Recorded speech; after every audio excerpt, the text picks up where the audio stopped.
Phoenix பறவைகளுக்கு அன்பான வணக்கம். நான் பிரேமா கார்த்திகேயன். தொடர்ந்து என்னோட வீடியோஸ்க்கு நீங்க கொடுக்குற ஆதரவுக்கு ரொம்ப ரொம்ப நன்றி. அப்படியே சப்ஸ்கிரைப் தான் பண்ணி வச்சுக்கோங்களேன். இன்னைக்கு என்ன வீடியோ பார்க்க போறோம்னா, ஒரு 6 வயசுல 2 குழந்தைங்க இருக்காங்க. அந்த 2 பசங்களும் எப்போ கடைக்கு கூப்பிட்டு போனாலும் அவங்க அம்மா கிட்ட அந்த ஒரு டாய் வேணும் வேணும் வேணும்னு கேட்டுக்கிட்டே இருப்பாங்க. ஆனால் அவங்க அம்மா பல தடவை அந்த டாய் வாங்கி கொடுக்கறத ரிஜெக்ட் பண்ணிக்கிட்டே இருக்காங்க. ரொம்ப ஆசைப்படுறாங்களே அப்படின்னு சொல்லி 2 பேருக்கும் அந்த பொம்மையை வாங்கி தராங்க. ஆளுக்கு ஒரு பொம்மையா வாங்கி தராங்க. அந்த பொம்மையோட பேட்டர்ன் எப்படின்னா, சாவி கொடுத்தா அழகா வட்டம் அடிக்கும். அது பாட்டுக்கு எல்லா டைரக்ஷன்லயும் போயிட்டு சுத்தி சுத்தி வரும். இதுல பெரியவன் அந்த பொம்மைய சாவி கொடுத்துட்டு என்ன பண்றான்னா, அவன் நினைக்கிற திசையில தான் அது போகணும்னு அந்த பொம்மையை இப்படி அப்படி திருப்பிக்கிட்டே இருக்கான். அது எந்த திசையில போகுதோ இல்ல இந்த திசையில போ இந்த திசையில போன்னு திருப்பி விட்டுட்டே இருக்கான். அப்படி திருப்பி விடுறது மட்டும் இல்ல, ஒரு கட்டத்துல அவனுக்கு பயங்கரமா கோபம் வருது. நான் சொன்ன கோட்ல தான் அந்த பொம்மை போகணும், அது போகாத பட்சத்துல அதை தூக்கி போட்டு உடைக்கிறான். ஒவ்வொரு தடவை உடைக்கும் போதும் அந்த பொம்மையில விரிசல் வந்துகிட்டே இருக்கு. ஆனா இன்னொரு பையன் அந்த பொம்மைய அது எந்த போக்குல போகுதோ அழகா போக விடுறான்.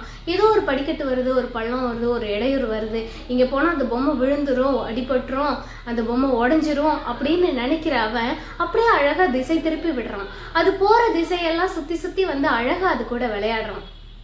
இதுல இருந்து என்ன தெரியுமா, ஒரு பொண்ணோ ஒரு ரிலேஷன்ஷிப்போ ஒரு ஃப்ரெண்ட்ஷிப்போ நீங்கள் வேணும் வேணும் வேணும்னு ஆசைப்பட்டு அவங்க உங்களுக்கு கிடைச்சிடுறாங்க.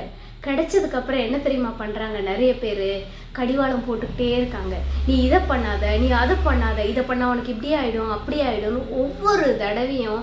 இதில் அந்த பெரிய பையன் பண்ணான் பார்த்தீங்களா, முதல் பையன் அந்த பொம்மையை போட்டு நான் சொல்கிற திசையில் தான் போகணும், நான் சொல்கிறது தான் நீ கேட்கணும்னு தொடர்ந்து அதை போட்டு அடிச்சுக்கிட்டே இருக்கும்போது ஒரு விரிசல் வந்தது பார்த்தீங்களா. அதே மாதிரி தான் இங்கே நிறைய பேர் அந்த ரிலேஷன்ஷிப்லேயே ஒரு விரிசலை உண்டு பண்ணுறாங்க. நான் சொல்கிறது தான் கேட்கணும், நான் சொல்கிறபடி தான் நடந்துக்கணும் அப்படின்னு. இதில் தப்பு இல்லை. ஆனால் அந்த செகண்டில் ஒரு பையன் பண்ணா பார்த்தீங்களா, தான் அது போகிற போக்கில் போகட்டும், அதுக்கு எப்போ பிரச்சனை வருதோ அங்கே நான் பாதுகாத்து நின்றுக்கிறேன், அங்கே நான் கைட் பண்ணிக்கிறேன். இதுதாங்க உங்கள் ரிலேஷன்ஷிப்பை நீங்கள் பாதுகாக்கிறதுக்கான வழி.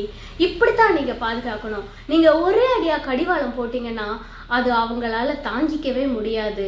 இந்த ரிலேஷன்ஷிப்லேருந்து இந்த ஒரு வட்டத்திலேருந்து எப்படா நம்ம வெளியே வருவோம்னு அதை உடச்சிக்கிட்டு வெளியே வரதான் பார்ப்பாங்க. அது அவங்களுக்கும் ரொம்ப கஷ்டம்.